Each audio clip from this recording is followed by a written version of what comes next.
byari ibyishimo byari umuneza neza gusa guturuka hariya mu gihugu cya Tanzania.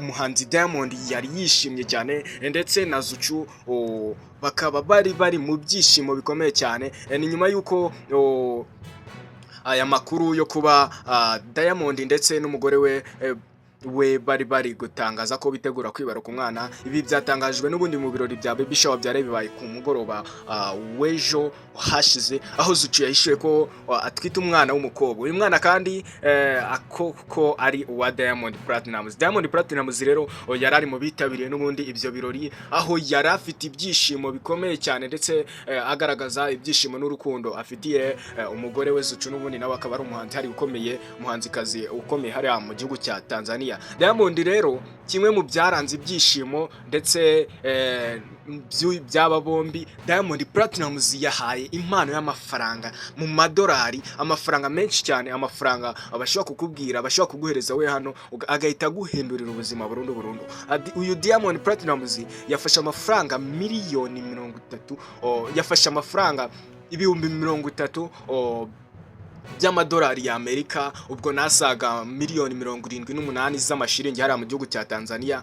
Ibintu byashimishije abantu benshi ku mbuga nkoranyambaga, ndetse tuyashyize mu manyarwanda wasanga ari hafi miliyoni 40 z'amafaranga y'u Rwanda. Amafoto rero n'amashusho yakomeje kugenda agaragara ku mbuga nkoranyambaga agaragaza ko umuhanzi Diamond ndetse na Zuchu uko bari bagenda basabana, murabibona muri screen, murabibona ibyishimo uyu muhanzi Diamond Platnumz yari afite, baseka ndetse banabyina bagaragarizanya urukundo mbere y'abatumirwa n'ubundi muri ibyo birori.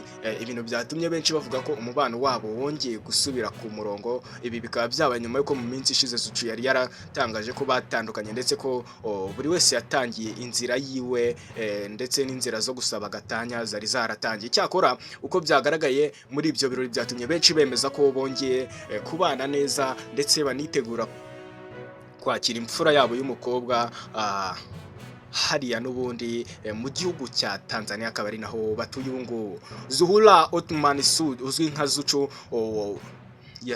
yasinye amasezerano yo gukorera inzu ifasha abahanzi ya Wasafi WCB Wasafi hariya muri Mata mu 2020. Akaba ari inzu yashinzwe kandi inayoborwa n'uyu Diamond Platnumz n'undi muhanzi ukomeye cyane hano ku mugabane wa Afurika ndetse na hariya cyane muri Tanzania.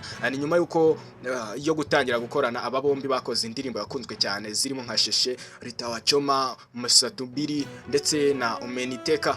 Izi ndirimbo zikaba zaratumye uwitwa Zuchu abumwe mu bahanzikazi bafite izina rikomeye hano mu gihugu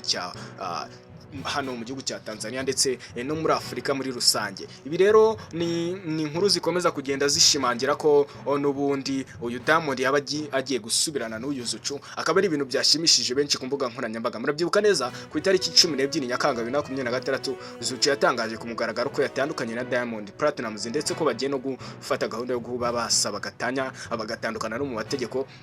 Akaba kandi yaravuze ko yafashe umwanzuro wo kugira ngo yite ku buzima bwe, akire ibikomere yanyuzemo ndetse anite ku mwuga we w'umuziki. Ni nyuma y'uko ngiri tangazo rya Zuchu aho yanasibye ku rubuga rwa Instagram amakuru yose yamugaragazaga nk'umugore wa Diamond ndetse avanaho n'ibimenyetso byerekana ko akibarizwa muri WCB Wasafi, iriya studio ndetse ikaba na reba y'uwitwa Diamond Platnumz. Amakuru yo rero muragenda muyakurikirana 5 kuri 5 hano kuri uno muyoboro wamenya n'ibintu. Buri muntu wese akanze subscribe kuri uno muyoboro agenda abona update nk'izi ngizi buri kanya.